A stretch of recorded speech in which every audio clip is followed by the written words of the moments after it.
విషయాలు మనం పోయిన వారం నేర్చుకున్నాం. ఈరోజు మరి రెండవ భాగమైన సంతోషము అనే మాటల గురించి ఈరోజు మనము పరిశీలన చేయబోతున్నాం.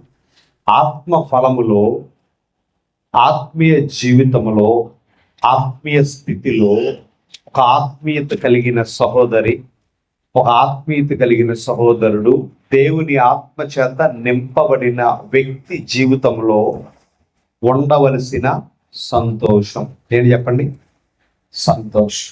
ఈ సంతోషం అనే పదం మనందరికీ చాలా ఇష్టమైన పదం. ప్రతి మనిషి కోరుకునే పదం ఏమిటంటే సంతోషం. దేవుని పిల్లలుగా ప్రతి మనిషి నిత్యము సంతోషాన్ని వెతుకుతాడు. ప్రతి సహోదరి, ప్రతి సహోదరుడు ఈ భూమి మీద దేన్ని వెతుకుతారు చెప్పండి? సంతోషాన్ని వెతుకుతారు. వాస్తవంగా సంతోషం ఎందులో ఉంది? బైబిల్ పరిభాషలో సంతోషం అనే మాటకు అర్థం ఏమిటి? సంతోషము అనే ఈ ఆత్మీయ ఫలములో ఉన్న భాగాన్ని గురించి ఈరోజు కొన్ని విషయాలు మనము నేర్చుకోవడానికి ప్రయత్నము చేద్దాం. భక్తుడైన యోహాను ఒక అద్భుతమైన మాట మాట్లాడుతున్నాడు సంతోషాన్ని గురించి. పౌలైతే సంతోషము, ఆత్మఫలములు సంతోషమును ఒక భాగముగా చేర్చి పౌలు తన పత్రికల్లో ఎన్నో విషయాలు చెప్పాడు. కానీ యోహాను ఈ సంతోషము అనే అద్భుతమైన సత్యాన్ని చాలా ప్రత్యేకంగా చెప్పాడు. దాని గురించి మనము పరిశీలన చేయబోతా ఉన్నాం. ఏమంటున్నాడంటే, యోహాను రాసిన మొదటి పత్రిక 1వ అధ్యాయము 4వ వచనంలో అంటాడు, మన సంతోషము పరిపూర్ణమమ్ముటకై మేమీ సంగతులు వ్రాయుచున్నాము. ఏమంటున్నాడు? మన సంతోషము పరిపూర్ణము అవ్వాలట. మేమీ సంగతులు మీకు వ్రాయుచున్నాము అంటే ఒక వ్యక్తి యొక్క పరిపూర్ణమైన సంతోషము ఎందులో ఉంది అంటే దేవుడు వ్రాయించి ఇచ్చిన సంగతులలో ఉంది. దేవుడు వ్రాయించి ఇచ్చిన గ్రంథములో ఏముందట? సంపూర్ణ సంతోషం. ఈ సంతోషం అనే మాటకు అర్థం ఏమిటి? ఈ సంతోషం అనే పదం మనకి చాలా సందర్భాల్లో కనబడుతుంది. దాని గురించి మాట్లాడతాం కదా. సంతోషం అనేది వాక్యానుసారముగా దాని భావం ఏమిటి అని మనం జాగ్రత్తగా ఆలోచన చేసినప్పుడు సంతోషమును గురించి ఒక భావోద్వేగభరితమైన అంశముగా, లేకపోతే ఒక భావోద్వేగమైన క్రియగా దీన్ని మనము అభివర్ణించిన సందర్భాలు చాలా కనబడతాయి. ఒక భావాన్ని, లేకపోతే మనలో ఉన్న ఒక అద్భుతమైన, ఒక మాటలో చెప్పాలంటే మనలో ఉన్న ఆత్మీయత కన్నా చెప్పాలంటే మనలో ఉన్న ఉత్సాహాన్ని దేని ద్వారా చూపిస్తామంటే సంతోషము ద్వారా చూపిస్తాం. కానీ సంతోషం అనేది దాని భావాన్ని, సంతోషములో ఉన్న ఆత్మీయతను మనము పరిశీలన చేసినప్పుడు బైబిల్ చాలా అర్థాలు దాని గురించి చెప్పబడింది. ఒకసారి మనం ఆలోచన చేస్తే, దేవుడిచ్చే సంతోషము, దేవుడు కలిగి ఉండమన్న సంతోషం. ఎవరో దేవుడు కలిగి ఉండమన్న, దేవుడు ఇచ్చిన సంతోషమును గురించి మనము పరిశీలన చేయబోతా ఉన్నాం. ఆ మాటకు ఒక అద్భుతమైన మాట, గ్రీకు పదములో సంతోషం అనే మాటకు ఏమని మాట్లాడాడు అంటే చారిస్, అంటే CHARIS అంటే ఇంగ్లీష్లో. దాన్ని మనము చదివినప్పుడు ఒక అద్భుతమైన భావం మనకు కనబడతా ఉంది. ఇది చారా లేదా చారియా అనే పదాన్ని మనం ఆలోచన చేసినప్పుడు దీని అర్థము ఏమిటి అంటే, చారా అనే గ్రీకు పదానికి సరి అయిన పదం కృప అని అర్థం అంటారు. సంతోషం అంటే ఏంటి చెప్పండి? కృపగా ఇక్కడ లేఖనం మాట్లాడుతూ ఉంది. ఇంకొంచెం మనం ముందుకు వెళితే రోమా పత్రికలో దాని భావాన్ని పౌలు చెప్తున్నాడు. రోమా పత్రిక 5వ అధ్యాయము 11వ వచనం అంటాడు, మన ప్రభువు అయిన యేసుక్రీస్తు ద్వారా దేవుని యందు సంతోషించుచున్నాము. ఎవరు యందట? దేవుని యందు సంతోషించుచున్నాం. చారా అనే పదం వాడబడింది. దేవుని యందు సంతోషించడం అంటే ఏమిటి? అసలు సంతోషం అనే మాటకు థియలాజికల్గా దాని భావం ఏమిటి? వాక్యానుసారముగా సంతోషం అనే దానికి అర్థం ఏమిటి? ఆత్మ ఫలములో సంతోషం అనే పదం ఎందుకు చేర్చబడింది? దాన్ని మన దైనందిన జీవితాల్లో ఆ ఫలాన్ని మనము కలిగి ఉన్నామా? ఈ సంతోషం అనే భావాన్ని, సంతోషం అనే అర్థాన్ని చాలా లోతుగా మనము ఆలోచించవలసిన వారమై ఉన్నాము. కాబట్టి సంతోషము అంటే దేవుని కృపగా పౌలు గారు మాట్లాడుతూ ఏమంటూ ఉన్నాడు అంటే, రోమాపత్రికలో మనం చదివినట్లుగా యేసుక్రీస్తు ద్వారా దేవుని యందు ప్రతి విశ్వాసి ఏం చేయాలట? సంతోషించాలి. ఎవరి యందు? దేవుని యందు సంతోషించడమే నిజమైన సంతోషమని పౌలు మాట్లాడుతూ ఉన్నాడు. జాగ్రత్తగా మనం ఆలోచన చేసినప్పుడు ఈ సంతోషానికి గ్రీకు భాషలో మరొక పదం వాడబడింది. దాన్ని అగల్లియాసిస్ అనే పదం వాడాడు. ఈ పదాన్ని మనం ఆలోచన చేసినప్పుడు దాని అర్థం ఏమిటంటే, సంతోషము అంటే ఒక అద్భుతమైన భావం రాయబడింది. ఏంటంటే మహా ఆనందము అన్నాడు, లేకపోతే విజయోత్సవము అన్నాడు. సంతోషం అంటే విజయోత్సవముగా ఉన్నప్పుడు ఒక వ్యక్తి యొక్క ప్రవర్తన ఎలా ఉంటుందో, మహా ఆనందాన్ని ఒక మాటలో చెప్పాలంటే ఒక వ్యక్తి ఉప్పొంగుతాడు కదా. మనం కూడా చాలా సందర్భాల్లో డ్యాన్స్ చేస్తాం కదా, గంతులు వేస్తాం. పిల్లలే కాదు, పెద్దోళ్ళు కూడా డ్యాన్స్ చేస్తారు చాలా సందర్భాల్లో. అంటే వారిలో సంతోషం పొంగి పొర్లింది. ఇప్పుడు మనం జాగ్రత్తగా ఆలోచన చేసినప్పుడు వాక్యం చెబుతున్న ఈ సంతోషము, దేవుడు మనకిచ్చిన ఈ సంతోషము మన జీవితాల్లో ఎంతవరకు మనము కలిగి ఉన్నాము అనే విషయాన్ని జాగ్రత్తగా ఆలోచన చేసినప్పుడు లోకాల్లో ఒక అద్భుతమైన మాట, అంటే దేవుడిచ్చే సంతోషం ఎలా ఉంటుందో లోకాసు వార్త 1వ అధ్యాయము 47వ వచనములో ఒక ఆవిడ ఉంది. ఆవిడ పేరు మరియా. ఆవిడ ఏమంటుందంటే, నా ఆత్మ నా రక్షకుడు అయిన దేవుని యందు ఆనందించుచున్నది. ఎవరిలో ఆనందిస్తుందట? దేవుని. ఏమిటి? ఆత్మ. దేవుడిచ్చే సంతోషం ఇది. ఏమంటుంది మరియా? వాస్తవంగా మరియ పరిస్థితి ఏమిటి అంటే, మరియకు ఒక ప్రమాదకరమైన పని అప్పగించబడింది. మరణకరమైన ఏ పని చెప్పాలి? మరియకు అప్పగించిన పని ఏంటి? మరణకరమైన పని ఒకటైతే, రెండవది ప్రపంచమంతా ఆమెను ఒక పాపిష్టురాలుగా చూసే పని. రెండవది కుటుంబము, లేకపోతే ఎవరు చెప్పినా వాళ్ళు వెంటనే ఆమెను విసర్జించే పని. నేను అంటాను, మరియకు అప్పగించిన పని ఎవరిని సంతోషపరిచేది చెప్పాలి కాదు. మరియకు అప్పగించిన పని ఆ కుటుంబానికి సంతోషము కాదు, చేసుకోబోయే భర్తకు చెప్పాలి సంతోషము కాదు. కానీ మరి అంటుంది, నా ఆత్మ, ఎంత అద్భుతంగా రాయబడిందో, దేవుని యందు ఆనందించు. అంటే దేవుణ్ణి సంతోష పెట్టడానికే నీవు ఉన్నావు, దేవుని సంతోషాన్ని అనుభవించడానికే నీవు ఉన్నావని మరియ జీవితం మనకు స్పష్టంగా చెబుతా ఉంది. లోకమంతా వ్యతిరేకించిన, లోకమంతా దాన్ని తప్పన్నా, లోకమంతా చీ అన్నా, లోకమంతా ఏకమైన దేవుని కొరకు నిలబడే ఆత్మీయ సంతోషం. ఏం భయం లేదు మరిలో ఉందా? ఏం దిగులు లేదు మరిలో ఉందా? మరణం వస్తుందనే ఫీలింగ్ ఉందా?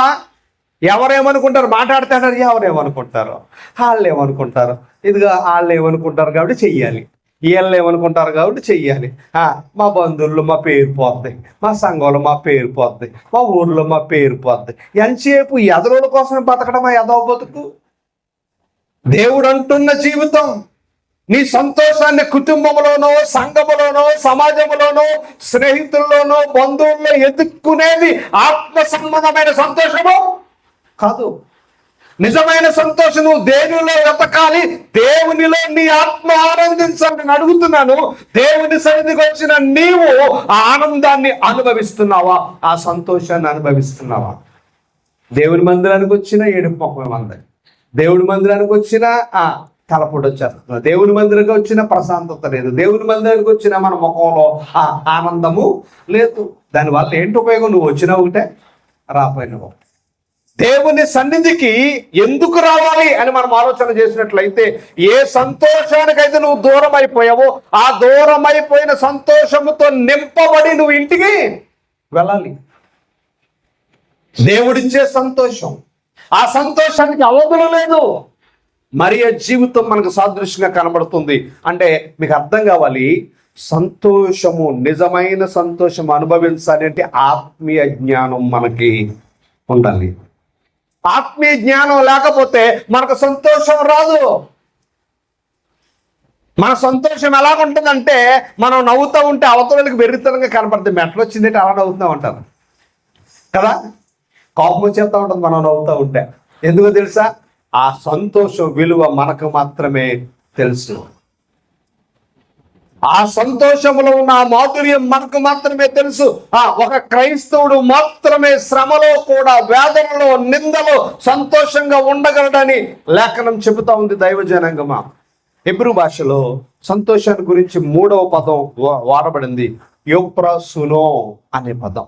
ఈ యూప్రాసునో అనే పదానికి 2 పదాల అర్థాలు కలిగి ఉన్నాయి. ఏమిటి అంటే, దేవుని బిడ్డలారా, ఆ 2 పదాల అర్థం ఏంటంటే,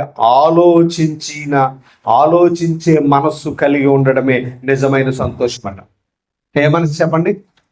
మన మనసు మంచి ఆలోచన చేస్తూ ఉన్నంతసేపు మన సంతోషాన్ని ఎవడో డిస్టర్బ్ చేయలేడు. అవతలోడు తిడుతున్నాడు అనుకో, ఆడు ఎన్నిసార్లు తిట్టినా, దేవా నన్ను తిట్టిస్తున్నావా, ఈ తిట్లు వెనకాల నీ ఆశీర్వాదం ఏదో ఉందన్నప్పుడు మన మొక్కలు ఏమంటో చెప్పండి. ఆడు ఎన్ని తిట్టినా చెప్పాలి, నువ్వు నన్ను తిట్టిస్తున్నావు అంటే నాకేదో మేలు చేయబోతున్నావు అని మన మనసు ఆలోచించింది అనుకో, ఎలా ఉంటుంది? సంతోషంగా. ఎన్ని తిట్టామా, ఇంకా బాగా తిట్టామా, తిట్టు, అవమానపరచు, హేళన చేయి, ఎన్ని రకాలుగా నీ గురించి టముకేసుకున్నా నీ సంతోషం నీలో ఉంటుంది. ఎందుకంటే నీ ఆలోచన వాక్యానుసారంగా ఉంటే, నీ ఆలోచన ఆత్మీయతో నింపబడితే, మన గురించి ఎవరు ఎన్ని చాడీలు చెప్పుకున్నా మన సంతోషాన్ని ఎవడు తీయలేడు. ఎప్పుడు మన ముఖం నవ్వుతూనే ఉంటుంది, ఎప్పుడు మన ముఖం సంతోషంగా ఉంటుంది. ఎందుకో తెలుసా?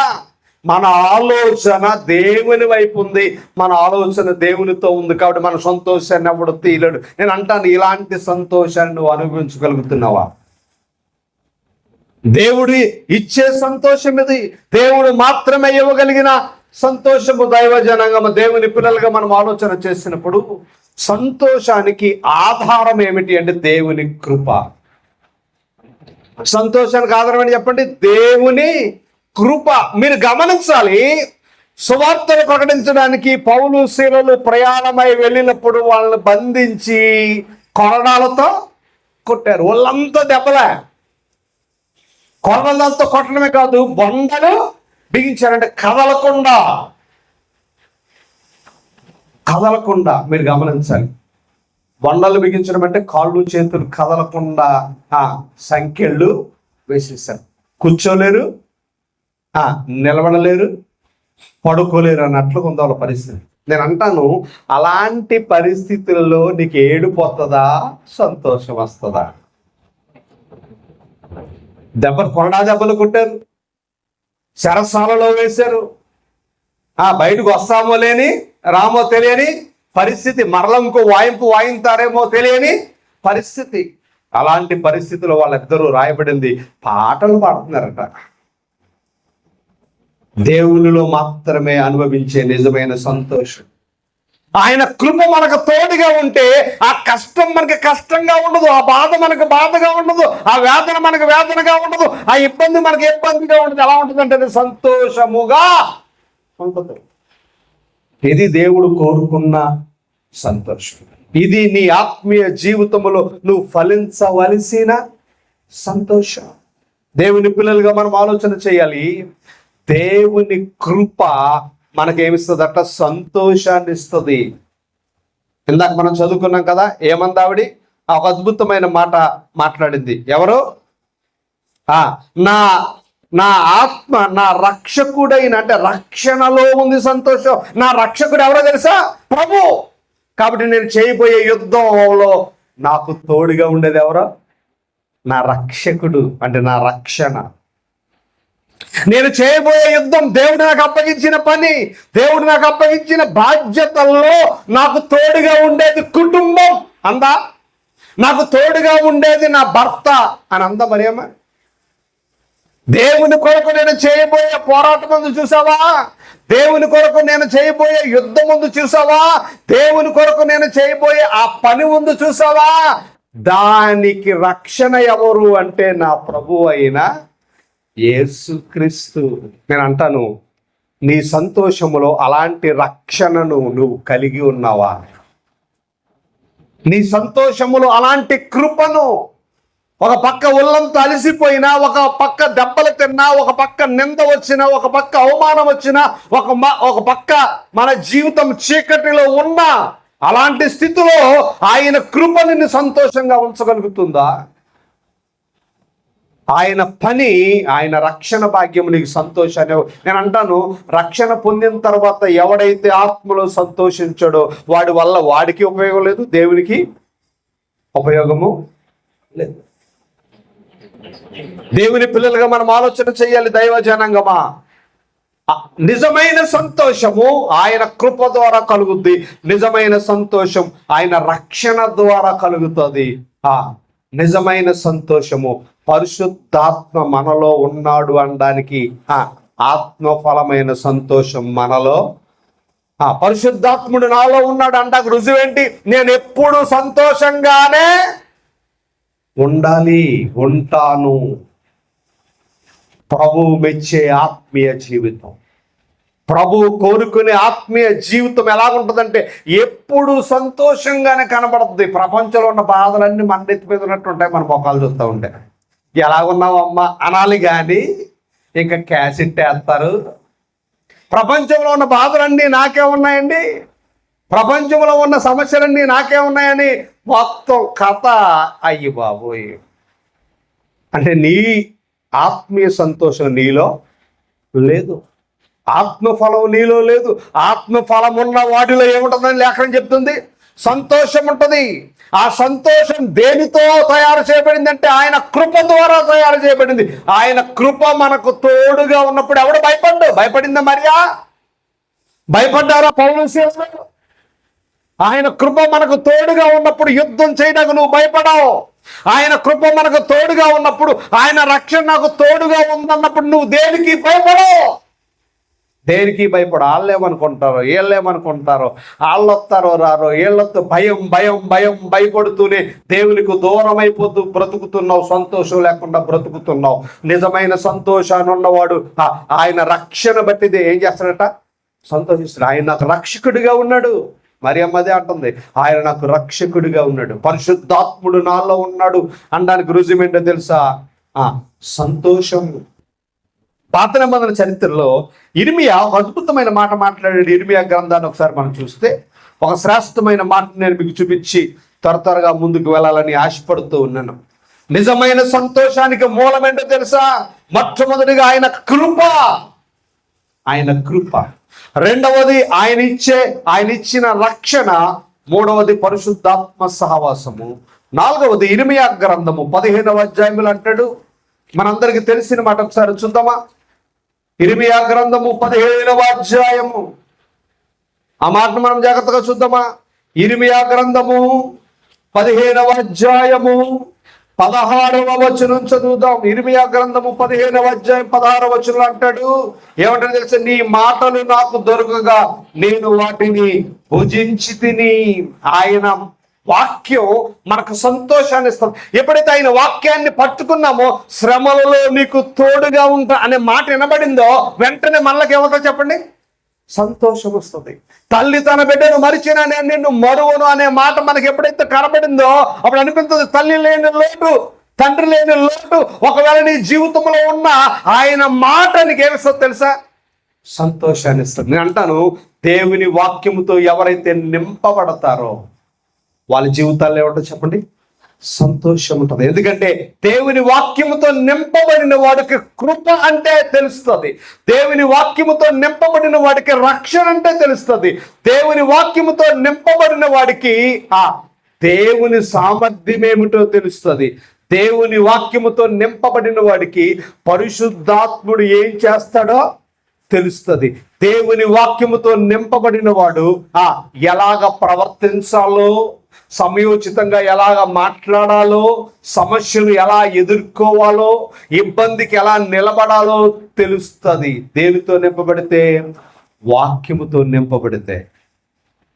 ఎవరైతే వాక్యంతో నింపబడరో వాళ్ళకి ఏమాత్రం ఆలోచన రాదు, వచ్చిన మంచి ఆలోచన రాదు. ఎంతసేపు సమస్య వస్తే నువ్వు మనుషుల దగ్గరికి కాదు పరిగెట్టడం, ఇబ్బంది వస్తే మనుషుల దగ్గర కాదు పరిగెట్టడం, వేదన కలిగితే, బాధ కలిగితే, ప్రమాదం ఎదురైతే నువ్వు ఆలోచించే విధానం ఎలాగుండాలి అంటే దేవుని వైపు. ఎప్పుడైతే దేవుని వాక్యముతో నిలబడ్డావో, దేవుని వాక్యముతో నింపబడ్డావో, నింపబడిన వారు ప్రమాదానికి భయపడరు.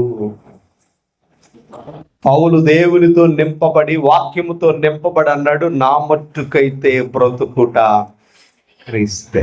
నువ్వు అన్నం పెట్టు, పెట్టకపో, నువ్వు నన్ను చంపు, చంపకపో, నన్ను కొట్టు, నువ్వు నన్ను ఏమి చేసిన పర్లా, నా మట్టుకైతే నేను బ్రతికేది ఆయన కొరకు. నేను బ్రతికేది ఆయన కొరకే. దేవుని పిల్లలుగా మనం ఆలోచన చేయాలి. ఎవరి కొరకు మనం బ్రతుకుతున్నాం? నువ్వు ఎవరి కొరకు బ్రతుకుతూ ఉన్నా దేవుడు నీకు ఇచ్చిన సంతోషములు నువ్వు పాలిభాగస్తుడిగా ఉన్నావా? నిజమైన సంతోషానికి మూలము ఆయన కృప. ఆయన కృప మనకు తోడుగా ఉంటే ఏ సందర్భములో కూడా మనము భయపడం. Strong women, strong men. చాలా మంది ప్రతిదానికి భయపడిపోతారు, ప్రతిదానికి అల్లిపోతారు. ఏదన్నా సమస్య వచ్చిందనుకో, వాళ్ళ అమ్మకు 100 సార్లు ఫోన్ చేసి, వాళ్ళ నాన్నకు 100 సార్లు ఫోన్ చేసి, అమ్మా ఇలాగుంది, నాన్న ఇలాగుంది. అమ్మ అంటది, కంగారు పడుకో, అన్నయ్యను పంపుతాను, అక్కను పంపుతాను అంటారు. వాళ్ళు వస్తారు, వాళ్ళు వచ్చినా నీ సమస్యకు పరిష్కారము, నీ యుద్ధము నువ్వే చెయ్యాలి, నీ పోరాటం నువ్వే చెయ్యాలి. అదే అందుకనే పౌలు అన్నాడు, నేను మంచి పోరాటం పోరాడాను తిమోతి, నీవు కూడా మంచి పోరాటమా పోరాడాలి. నేను నా విశ్వాసాన్ని కాపాడుకున్నాను, నువ్వు కూడా నీ విశ్వాసాన్ని కాపాడుకోవాలి. ఒక గురువు శిష్యుడికి చెబుతున్న మాటలు, ప్రభు అయిన యేసుక్రీస్తు శిష్యులుగా మనము స్వీకరించవలసిన మాటలు, మనమందరము అనుసరించవలసిన మాటలు తెలుసా? సంతోషాన్ని నువ్వు దేవుల్లో వెతకాలి, సంతోషాన్ని వాక్యములో వెతకాలి, సంతోషము పరిశుద్ధాత్మ అనుభవంలో నువ్వు వెతకాలి, సంతోషము దేవునిలో వెతకాలి. ఎప్పుడైతే నువ్వు దేవునితో నింపబడతావో నీ సంతోషాన్ని ఎవ్వడు దొంగిలించలేడో. ఇప్పుడు మనం చివరి భాగానికి వచ్చినప్పుడు, ఇందాక మనం చదువుకున్నాం కదా, యోహాను రాసిన మొదటి పత్రికలో, యోహాను రాసిన మొదటి పత్రిక 4వ వచనములో లేఖనం ఎంతో స్పష్టంగా చెప్పింది. ఏమని చెప్పింది ఒకసారి చదవండి లేఖనం. మన సంతోషము పరిపూర్ణమవుటకై మేము ఈ సంగతులను వ్రాయిచున్నాము. మన సంతోషం పరిపూర్ణము ఎవరిలో అవుతుందో తెలుసా? మన సంతోషము పరిపూర్ణమయ్యేది దేవునిలోనే, ప్రభు అయిన క్రీస్తులో. అంటే ఎప్పుడైతే నువ్వు ప్రభువుతో సహవాసము చేస్తావు, ఎప్పుడైతే నువ్వు ప్రభువుతో మాట్లాడడం నేర్చుకుంటావో, ఎప్పుడైతే నువ్వు ప్రభువుతో ముందుకు కొనసాగుతావో, నీ జీవితం ఎలా ఉంటుందంటే సంతోషముగా ఉంటుంది. నీ జీవితం ఎలాగుంటుందంటే ఆనందంగా ఉంటుంది. ఇంగ్లాండ్ దేశంలో రఫీన్ అనే ఒక యవనస్తుడు 16 సంవత్సరాలకి బ్రెయిన్ క్యాన్సర్ వచ్చింది. డాక్టర్లు అందరూ చెప్పారట, నువ్వు 6 నెలల కంటే ఎక్కువగా బతకవని. అప్పుడు 3 నెలలు అయిపోయింది.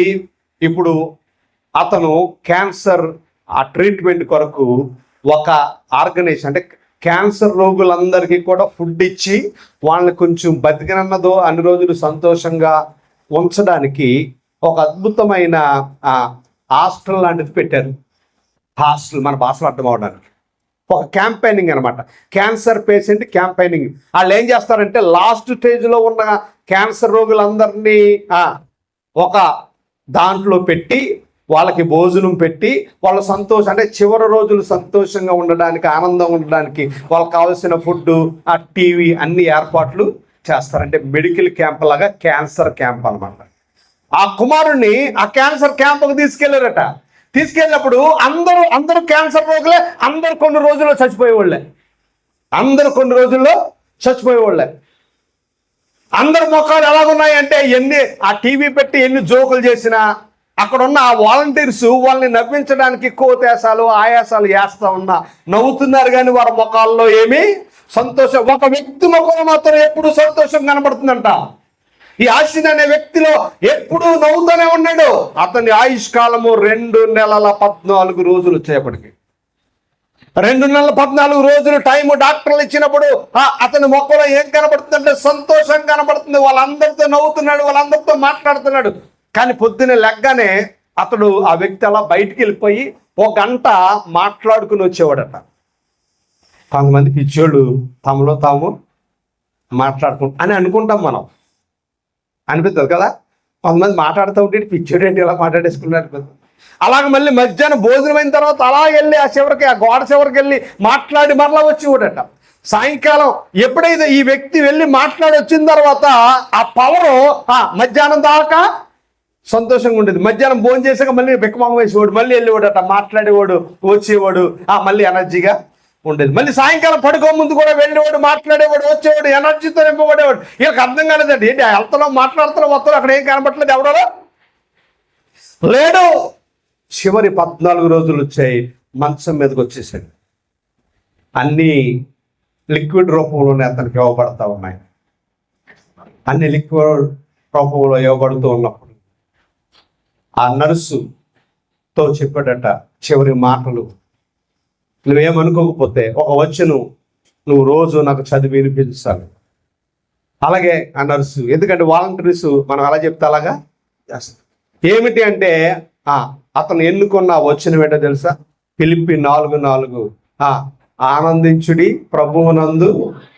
ఆ పదం చదివినప్పుడు తన జ్ఞాపకం వచ్చినప్పుడల్లా పిలిచేవాడట, చదివించుకునేవాడట, ఆనందాన్ని అనుభవించేవాడు. చివరికి 14వ రోజు అర్ధరాత్రి 12:30 చనిపోతూ అతను అన్న మాట, ఈ వార్త ప్రపంచానికి చెప్పు, నేను సంతోషంగా చనిపోతున్నాను, నేను ఆనందంగా చనిపోతున్నాను. ఎందుకంటే నా ప్రభు ఉదయం నాతో మాట్లాడాడు, నా ప్రభు మధ్యాహ్నం నాతో మాట్లాడాడు, నా ప్రభు రాత్రి నాతో నీ టైం అయిపోయింది, నువ్వు ఇందుకొరకు ఈ భూమి మీదకి వచ్చావు. ఎందుకొరకు వచ్చావంటే ఈ 16 సంవత్సరాల 6 మాసాలు నువ్వు సంతోషాన్ని అనుభవించడానికి భూమి మీదకి వచ్చావు. ఆ టైం అయిపోయింది, నువ్వు నిత్యము సంతోషం అనుభవించడానికి నా దగ్గరకు రాబోతున్నావు. ఎంత అద్భుతమైన మాట. నేను అంటే దేవునిలో మాత్రమే సంతోషాన్ని అనుభవించగలం, దేవునిలో మాత్రమే ఆనందాన్ని అనుభవించగలం. దేవా, ఈ రోగం ఏంటి, ఈ జబ్బు ఏంటి, దీన్ని తీయవా అని పౌలు ప్రార్థన చేస్తున్నాడు. నా కృప నీకు తోడుగా ఉండదు, ఆ జబ్బు నిన్నేం చేయదు, ఆ జబ్బులో కూడా నువ్వు సంతోషంగా ఉంటావు, ఆ సమస్యలో కూడా నువ్వు సంతోషంగా ఉంటావని పౌలుతో దేవుడు ఎప్పుడైతే చెప్పాడో మరలా ఎప్పుడు తన బలహీనత కొరకు ప్రార్థన చేశాడు. అక్కడైనా మళ్ళీ ఎక్కడ చేయలే. నేను అంటాను, ఆ ఆత్మఫలములో ఉన్న సంతోషాన్ని నువ్వు అనుభవించగలుగుతున్నావా?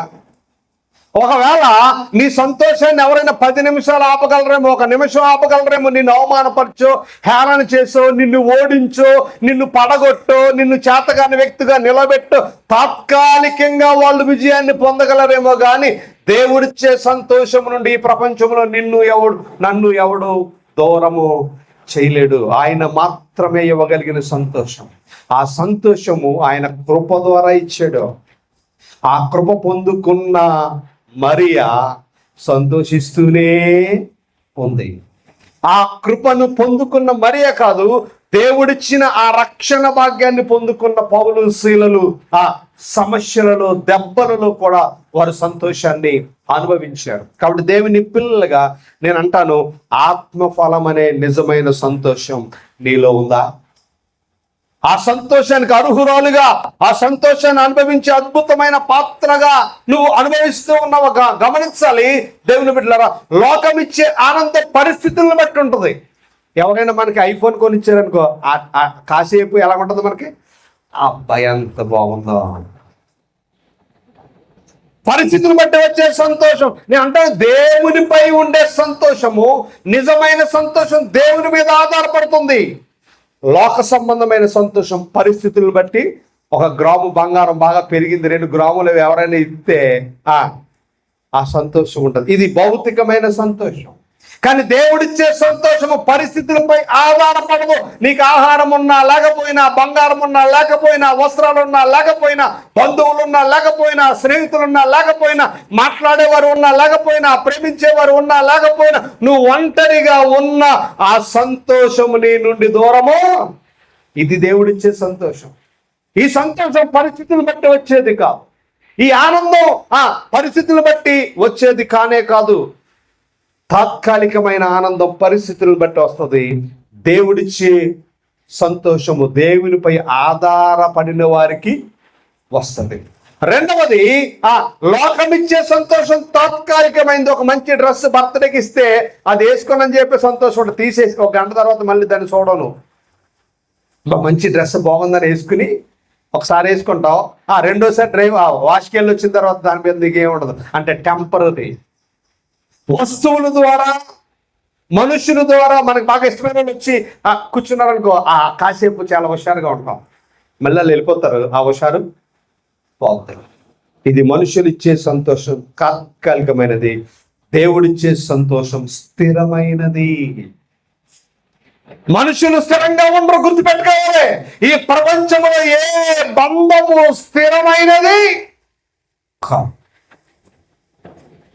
ఏ బంధము స్థిరమైంది కాదు. స్థిరమైన బంధం ఎవరిదో తెలుసా? దేవునితో. భర్తతో ఉండే సంతోషం ఆ భర్త విడిచిపెట్టి వెళ్ళిపోతే, భార్యతో ఉండే సంతోషం ఆ భార్య విడిచిపెట్టి వెళ్ళిపోతే, పిల్లలతో ఉండే సంతోషం ఆ పిల్లలు విడిచి వెళ్ళిపోతే పోతుంది. కానీ దేవుడు ఎన్నడూ విడిచి వెళ్ళని వాడు, ఎప్పుడు విడిచిపెట్టడా. నేను అంటాను, ఈ ప్రపంచంలో ఏ బంధములో లేని సంతోషం ప్రభువులో ఉంది. అది స్థిరమైనది. ఈ మానవ బంధాల్లో ఉన్న సంతోషము అస్థిరమైనది. కాబట్టి మనకు అర్థం కావాలి, నాకు ఎవరున్నా లేకపోయినా నా మట్టుకైతే బ్రతుకుట క్రీస్తే. డబ్బున్నా లేకపోయినా, ఆరోగ్యం ఉన్నా లేకపోయినా, కుటుంబం ఉన్నా లేకపోయినా, స్నేహితులున్నా లేకపోయినా, బంధువులున్నా లేకపోయినా, ఎవరున్నా లేకపోయినా, డోంట్ కేర్. ఇది అహంకారం కాదు, దేవుడిచ్చే సంతోషం. నేను అంటాను, ఒక ఆత్మీయురాలుగా ఈ సంతోషాన్ని నువ్వు స్థిరపరచుకున్నావా నీ జీవితంలో? ఒక ఆత్మీయ సహోదరిగా, ఒక ఆత్మీయ సహోదరుడుగా ఈ సంతోషాన్ని నువ్వు అనుభవించగలుగుతూ ఉంటే, ఈ ప్రపంచంలో నీకంటే గొప్పలు ఎవరు లేరు. నిన్ను చూసి దేవుడు నిత్యము ఆనందిస్తూనే ఉంటాడు. దేవుడిచ్చే సంతోషం స్థిరమైనది, లోకమిచ్చే సంతోషం తాత్కాలికమైనది. దేవుడిచ్చే సంతోషం బాహ్య విషయాల వల్ల కలుగుతుంది. క్షమించాలి, మనుషులిచ్చే సంతోషం బాహ్య విషయాల వల్ల కలుగుతుంది. దేవుడిచ్చే సంతోషం ఆంతరంగిక విషయాలు, అంటే అంతరంగములో. ఇందాక మరి అంద కదా, నా ఆత్మలో నేను సంతోషపడుతున్నాను. దేవుడిచ్చే సంతోషం నీ ఆత్మలో ఉంటుంది. అందుకనే వాళ్ళు పాటలు పాడగలిగారు. మామూలుగా పిలిచి పాడడానికి అమ్మాయి 9 ఆరాధన పెందగాడు వచ్చి పాడడం అంటే టైం లేదు మనకి. ఏం పట్టకి 9 గంటలకు ఆరాధన పెట్టేసుకుందాం, ఎండలు ఎక్కువగా ఉన్నాయి రండి అంటే టైం లేదు మనకు పాటలు పట్టకి. ఆరాధన చేద్దాం పెద్దల కాడ రండి అంటే మనకు టైం లేదు. ఎందుకంటే మనది భౌతికమైన సంతోషం. నేను దేవునితో సంతోషించాలి అనేవారు ఎప్పుడు దేవుని కొరకు దగ్గరగానే ఉంటారు, దేవుని పిల్లలుగా. ఇది ఆంతరంగిక సంతోషం. ఇది దీన్ని ఎవడు పాడు చేయలేడు. నేను అంటాను, ఆత్మీయమైన సంతోషాన్ని అనుభవిస్తున్నావా, భౌతిక సంబంధమైన సంతోషాన్ని నువ్వు అనుభవిస్తూ ఉన్నావా? దేవుని పిల్లలుగా మనం ఆలోచన చేయాలి. ఈ బాహ్యమైన సంతోషం, లోకమిచ్చే సంతోషం పరిస్థితులు బట్టి మారిపోద్ది. భర్త మంచి ఫోన్ ఇస్తే సంతోషం, ఏదైనా అంటే నిమిషాల్లో చాలా మంది ఫోన్ గురించి కానీ పక్కన అడగారనుకో, భర్త ఏమవుతుంది, తిట్టాడనుకో, పరిస్థితులు మళ్ళీ అయిపోయి సంతోషమే సమాధానం కాసేపే, కోపమే ఖచ్చితంగా మారిపోతాయి. కానీ దేవుడిచ్చే సంతోషం పరిస్థితులను బట్టి మారేది కాదు. పరిస్థితులను బట్టి మారేది కాదు. జాగ్రత్తగా మనం ఆలోచన చేయాలి. దైవ జనాంగమా, దేవుని పిల్లలుగా మనము పరిశీలన చేసుకోవాలి. దేవుడిచ్చే సంతోషం పరీక్షల్లో కూడా నిలబడుతుంది.